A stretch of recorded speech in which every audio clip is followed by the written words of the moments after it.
శ్రీమతి నమః. రోడ్డు మీద ప్రయాణిస్తున్నప్పుడు కాస్త నీడ దొరుకుతుంది, కాస్త ఎండ ఉంటుంది. నీడ ఉన్నప్పుడు బానే ఉన్న మనం ఎండలో వెళ్తున్నప్పుడు ఎవరైనా కొబ్బరి నీళ్ళు ఇచ్చారు అని అనుకోండి, అబ్బా ప్రాణం లేచొచ్చింది అని అనుకుంటాం కదా. మన జీవితం కూడా అలాంటిదే. సుఖంగా ఉన్నప్పుడు, ఆనందంగా ఉన్నప్పుడు ఎవరు ఏం చెప్పకపోయినా, మనం బాధలో ఉన్నప్పుడు, కష్టంలో ఉన్నప్పుడు ఎవరైనా వచ్చి భుజం తట్టి నీకు నేనున్నాను, భయం లేదు అని అన్నాము అని అనుకోండి, వాళ్ళ కష్టాన్ని మనం తీరుస్తామా లేదా పక్కన పెట్టేస్తే, ఆ ఇచ్చే ఓదార్పు, ఆ చెప్పే మంచి మాట వాళ్ళ కష్టాన్ని కాసేపు పక్కన పెడుతుంది. ఆ 10 నిమిషాలైనా సరే వాళ్ళు చాలా సంతోషంగా ఉండగలుగుతారు. ఆ ప్రయత్నమే ఈ వీడియో అనమాట. ప్రేమిస్తే శిలలు కూడా కరిగిపోతాయని చెప్పి మన పెద్దవాళ్ళు చెప్తూ ఉంటారు, కానీ మనం నమ్మం. కానీ ప్రేమిస్తే శిల కూడా కరిగిపోతుంది అనటానికి ఒక సజీవ సాక్ష్యాన్ని నేను ఈరోజు మీకు చూపిస్తాను. జగన్నాథ స్వామి వారి ఆలయంలో రథయాత్ర జరుగుతున్నప్పుడు ఒక విదేశీ వంతు కూడా వస్తుందన్నమాట. ఆ రథయాత్రకి ఎప్పుడు చైతన్య మహాప్రభు కూడా వస్తూ ఉండేవారు. ఆయనకి కృష్ణుడు అంటే ప్రాణం అనమాట. ఈ రథయాత్ర జరుగుతున్నప్పుడు చాలా మంది వస్తుంటారు కదా. జగన్నాథ స్వామి వారు కనపడకపోతే ఆ విదేశీ వంత ఏం చేస్తుందంటే చైతన్య మహాప్రభు భుజం మీద ఎక్కి మరి జగన్నాథ స్వామి వారిని చూస్తుంది. ఆ సమయంలో ఆ అమ్మాయికి ఎవరి మీద ఎక్కుతున్నాను ఏంటి అనేది చూడలేదు. తనకి జగన్నాథ స్వామి వారు కనపడ్డారా లేదా అన్నది మాత్రమే ఆ అమ్మాయి మనసులో ఉందన్నమాట. అలా ఎక్కేసి జగన్నాథ స్వామిని చూస్తుంటే చైతన్య మహాప్రభు శిష్యుడు పక్క నుంచి ఆ అమ్మాయిని గట్టిగా అరుస్తాడు అనమాట. ఎవరి మీద ఎక్కేసావు, దిగు దిగు అని. కానీ ఆ అమ్మాయి ఏం పట్టించుకోదు. జగన్నాథ స్వామి వారిని చూడాలని ఆరాటంతో అలాగే ఉండిపోతుంది. కొంచెం సేపు అయిన తర్వాత గబొక్కుని దిగి అప్పుడు చూస్తుందనమాట ఎవరి మీద ఎక్కాను అని. చైతన్య మహాప్రభు కనిపిస్తారు. అప్పుడు ఆ పక్కనున్న శిష్యుడు అంటారు, నీకు బుద్ధుందా, అలా ఎక్కేస్తావా అంటే చైతన్య మహాప్రభు శిష్యుడిని వారించి ఆ విదేశీ వనితతో అంటారు, నీకు ఇంత ప్రేమ ఎలా వచ్చింది, జగన్నాథుడి మీద ఇంత ప్రేమ నీకు ఎలా వచ్చింది, నాకు చెప్పవా అంటారు. అసలు ప్రేమమూర్తి ఈ చైతన్య మహాప్రభు. ఎంత ప్రేమమూర్తి అంటే గోపికలకి కృష్ణ పరమాత్మ మీద ఎంతైతే ప్రేమ ఉందో అంతకు మించి ప్రేమ ఉందేమో అని చెప్పచ్చు.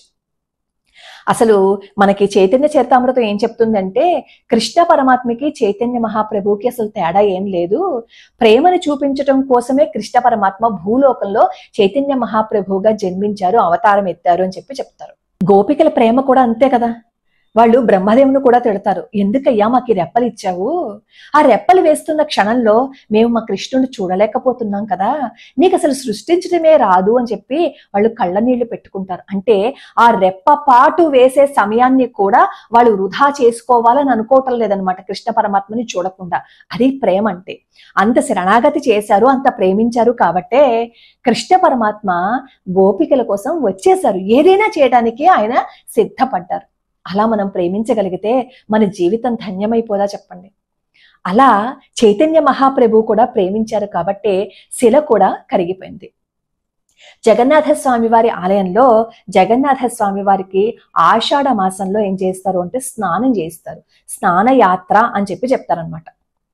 అక్కడ ఉత్తర దిశలో ఒక బావి ఉంటుంది. అక్కడికి వెళ్ళి 108 కలశాలతో స్నానం చేయించేసిన తర్వాత ఒక గదిలో ప్రత్యేకంగా ఈ మూర్తులు ముగ్గురిని ఉంచుతారు. ఆ 15 రోజులు ఏం చేస్తారు, బయట చిత్రపటాలను మాత్రమే పెట్టి మనకి జగన్నాథ స్వామి వారిని చూపిస్తారనమాట. అసలైన మూల విరాట్లను చూపించరు. ఆ 15 రోజుల్లో ఒక వైద్యుడు వాళ్ళ ముగ్గురికి వైద్యం చేస్తారనమాట. ఎందుకంటే స్నానం చేసి వచ్చారు కదా, జలుబు చేస్తుంది కాబట్టి. చూడండి, అది ఆ అనుబంధం. వాళ్ళు విగ్రహాలు అని అనుకుంటే అసలు ఆ వైద్యం చేయవలసిన అవసరం లేదు కదా.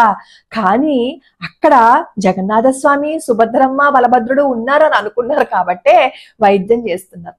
అంత ప్రేమ రావాలి అంటే ఎన్ని జన్మలు ఎత్తాలో చెప్పండి. ఎన్ని జన్మలు ఎత్తితే అంత ప్రేమ వస్తుంది చెప్పండి.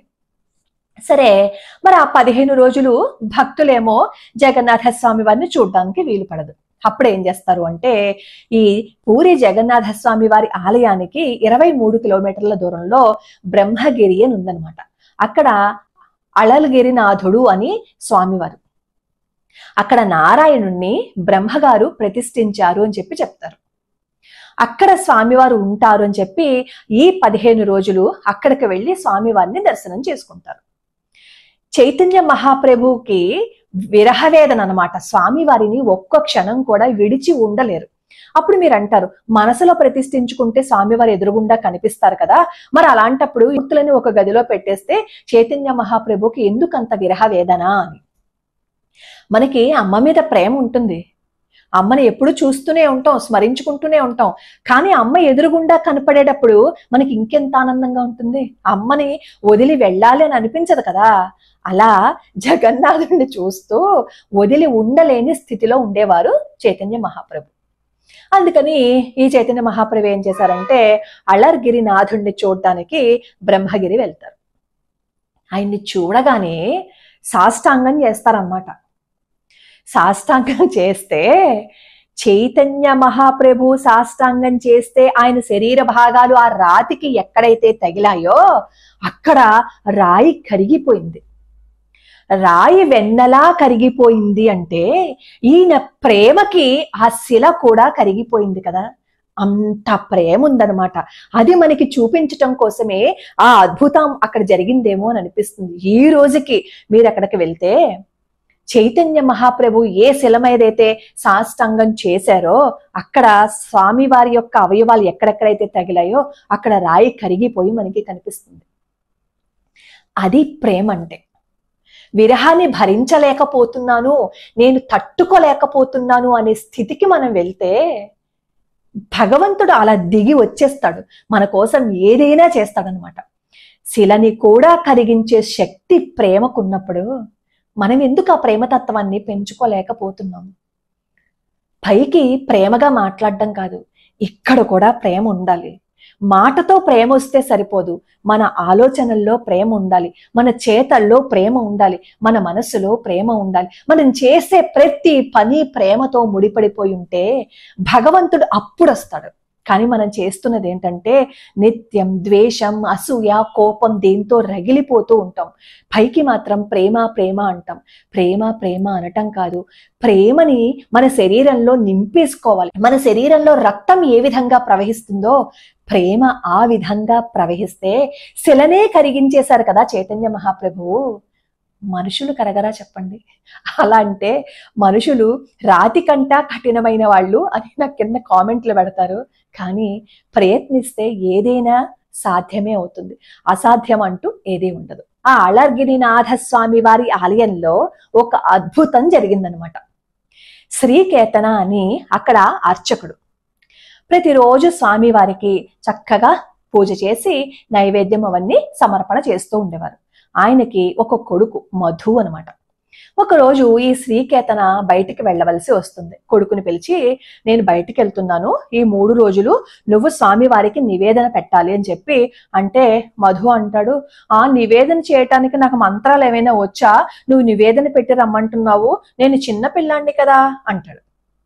అప్పుడు శ్రీకేతన్ అంటాడు, నువ్వేవి మంత్రాలు చదవక్కర్లేదు, అమ్మ ఇచ్చిన ప్రసాదాన్ని తీసుకువెళ్ళి స్వామివారికి ఓసారి చేయి చూపించేసి స్వామివారు ఆరగించేసిన తర్వాత తీసుకొచ్చే అని చెప్పి తండ్రి చెప్తాడనమాట. సరేలే అయితే అంటాడు మధు. తండ్రి ఊరెళ్తాడు. వాళ్ళ అమ్మగారేమో స్వామివారికి నివేదన చేసి వెళ్ళి నువ్వు సమర్పించరా అని చెప్పి కొడుక్కిచ్చి పంపిస్తుంది. చిన్నోడు కదా మధు, ఆ పళ్ళని తీసుకొచ్చి స్వామివారి ముందు పెట్టి, ఇదిగో నేను ఆడుకోవడానికి వెళ్తున్నాను, నువ్వు నేను వచ్చేలోపు తినేసుండు అని చెప్తారనమాట. సరే ఈ మధు ఏమో పళ్ళు అక్కడ పెట్టేసి ఆడుకోవడానికి వెళ్ళిపోతాడు. మళ్ళీ కొంచెం సేపు అయిన తర్వాత వస్తాడనమాట. ఇంటికి వెళ్ళిపోవాలి తొందర, అక్కడే ఉంటుంది ప్లేటు. అప్పుడు మధు అంటాడు, ఏంటి నీకు ప్లేట్ పెట్టి వెళ్ళాను కదా, తినలేదేంటి, తిను అని చెప్పి అంటాడు. అని మళ్ళీ ఆడుకోవడానికి వెళ్ళిపోతాడు. మళ్ళీ కొంచెం సేపు అయిన తర్వాత మళ్ళీ వస్తాడనమాట. అప్పుడు స్వామివారిని చూసి అంటాడు, నాకు మంత్రాలు రావు, నేను చిన్నపిల్లోడిని, మా నాన్నకి చెప్పాను నాకు మంత్రాలు ఏం రావు అని, నేను మంత్రాలు చదవలేదనా, నువ్వు తింటం లేదు, నాకు మంత్రాలు రావు, నువ్వు ఇప్పుడు తినకపోతే మా నాన్న కొడతాడు, మా నాన్న పెట్టినప్పుడు నువ్వు రోజు తీసుకుంటున్నావు కదా, మా నాన్న చెప్పాడు నీకు నైవేద్యం పెట్టమని, నేను ఇప్పుడు ఎలా వెళ్తే నన్ను కొడతాడు, నువ్వు తినేసే కొంచెం, నేను మళ్ళీ ఆడుకుని వస్తాను సరేనా అని చెప్పి బతిమాలుకుంటాడు. ఆడుకోవడానికి వెళ్ళిపోతాడు. వెళ్ళిపోతే అప్పుడు స్వామివారు ఈ మధు పెట్టిన ఆహార పదార్థాలన్నింటినీ ఆరగించేస్తారు. అసలు ఆ మధుకి ఆలోచన లేని వయస్సు. స్వామివారు చూపులతోటే స్వీకరిస్తారు, చూపు పడినంత మాత్రానే అది ప్రసాదంగా మారిపోతుందని తెలియని వయస్సు. మనం కూడా ఆ జ్ఞానంలోనే కదా ఉంటాం. అందుకే స్వామివారికి ఎలా పడితే అలా వండేసి అక్కడ పెట్టేసి మన పని అయిపోయిందని చెప్పి పక్కకి వెళ్ళిపోతాం. అక్కడ ఉన్నది స్వామివారు, ఆయన తింటారు అనే భావనతో పెడితే వచ్చి తిని తీరతారు, అందులో డౌటే లేదు. అయితే ఈ మధు ఆడుకోవడానికి వెళ్ళిపోయాడు కదా, మళ్ళీ వస్తాడు. ఈ లోపు ఏమవుతుంది, పళ్ళెల్లో అన్ని తినేశారు కదా స్వామివారు, చక్కగా పళ్ళెం ఊపుకుంటూ ఇంటికి వచ్చేసి అక్కడ పెట్టి, అమ్మా నేను నైవేద్యం పెట్టేశాను, స్వామివారు తినేశారు, అదిగో అక్కడ ప్లేట్ పెట్టేశాను అని చెప్తాడు మధు. వాళ్ళ అమ్మ ఆశ్చర్యపోతుంది. స్వామివారు తినడం ఏంట్రా, ఖాళీ ప్లేట్ పట్టుకొచ్చావేంట్రా అంటే, నాన్న చెప్పారు కదమ్మా నువ్వేమో నైవేద్యం పెట్టు అని, పెట్టాను, స్వామివారు తినేశారు, ఏంటి అంత ఆశ్చర్యంగా మాట్లాడుతున్నావు అంటాడు మధు. వాళ్ళ అమ్మకి ఏం చెప్పాలో అర్థం కాల. ఏదైతే స్వామి వారికి నివేదన చేస్తారో ఆ ఆహారాన్నే వాళ్ళు తీసుకోవాల్సిన పరిస్థితి, ఇంకా వేరేది వాళ్ళు తినరు, తినాలని అనిపించదు కూడా ఒకవేళ ఉన్నా గాని.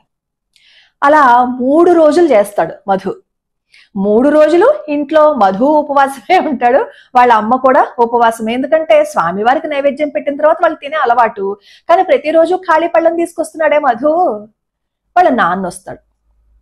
సరే భర్తకి చెప్తుందనమాట, ఇదిగో మధు ఏమో రోజు ఖాళీ పళ్ళని తీసుకుని వస్తున్నాడు, మరి అక్కడ ఏం చేస్తున్నాడో అర్థం కావటం లేదు, ఏవైనా అంటే కృష్ణుడు తిన్నాడు అని చెప్తున్నాడు అంటుంది.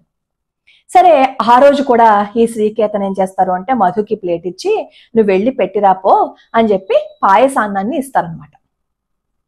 మధు ఎప్పట్లాగే తీసుకువెళ్ళి అక్కడ పెడతారు. ఈ శ్రీకేతన్ ఏం చేస్తారు అంటే, అదే ఆలయంలో ఒక పక్క నుంచి తొంగి చూస్తారు. తొంగి చూస్తున్నారు అనే విషయం కృష్ణ పరమాత్మకి తెలియదా చెప్పండి. ఇలా ఎప్పుడైతే గిన్నె పెట్టేసి మధు బయటికి వచ్చేసాడో, విగ్రహంలో నుంచి ఒక చెయ్యి వచ్చి ఆ ప్రసాదాన్ని తీసుకుంటుందనమాట. గబుక్కున శ్రీకేతన్ వచ్చి చేయబట్టుకుంటాడు. అది వేడిగా ఉంది ఆ పాయసన్నం. ఆడుకోవడానికి తొందరలో అదే పెట్టేసి వెళ్ళిపోతాడు మధు. అప్పుడు ఏమవుతుందంటే, అలా చెయ్యి పట్టుకునేసరికి గబుక్కున, చూడండి ఈ చెయ్యి గబుక్కున పాయసాన్ని గిన్నెకి తగిలిందనుకోండి, వేడిగా ఉన్న పాత్రకి, అందులో ఉన్న మన మీద చిమ్ముతాయి కదా, అలా కృష్ణ పరమాత్మ విగ్రహం మీదకి చిమ్మాయి అనమాట ఈ పాయసము చిందులు. ఈ కేతన చేయి పట్టేసుకుని, ఎవరు నువ్వు, ఏంటి విగ్రహంలో నుంచి వచ్చావేంటి, అసలు రాయి పలకదు కదా, మాట్లాడదు కదా, నువ్వేంటి ఇలా చేయి తీసుకుని పెట్టుకుంటున్నావు, ఎవరో చెప్పు, విగ్రహం వెనకాల ఎవరైనా దాక్కున్నారా అని చెప్పి గట్టిగా అడుగుతాడు శ్రీకేతన. అప్పుడు కృష్ణ పరమాత్మ చెప్తారు, నేనే, నీ కొడుకు రోజు పెడుతున్న దాన్ని తీసుకుంటున్నది నేనే, స్వీకరిస్తున్నది నేనే అని చెప్తే, రాయి ఎలా మాట్లాడుతుంది, రాయి ఎలా తింటుంది అని చెప్పి శ్రీకేతన్ అంటాడు. అప్పుడు స్వామివారు చెప్తారు, నువ్వు రాయి అనుకుని నాకు అక్కడ ప్రసాదాన్ని పెట్టి నువ్వు నామకహా తీసుకువెళ్ళిపోతున్నావు, కానీ నీ కొడుకు నేను అక్కడ ఉన్నాను అని అనుకుని నాకు ప్రసాదాన్ని పెట్టి అప్పుడు వాడు ఆడుకోవడానికి వెళ్ళాడు, అందుకే వాడి ప్రసాదాన్ని నేను స్వీకరించాను, నీ ప్రసాదాన్ని నేను తీసుకోలేదు అని నువ్వు అనుకుంటున్నావు, దానికి కారణం నన్ను నువ్వు రాయి అనుకున్నావు కాబట్టి అని చెప్తారు స్వామివారు. ఈ పాయసాన్నం ఒలికింది కదా స్వామివారి విగ్రహం మీద, ఇప్పటికీ అలర్నాథ స్వామివారి విగ్రహం మీద ఆ కాలిన మచ్చలు ఉంటాయి, మీరు వెళ్తే వాటిని కూడా చూపిస్తారనమాట.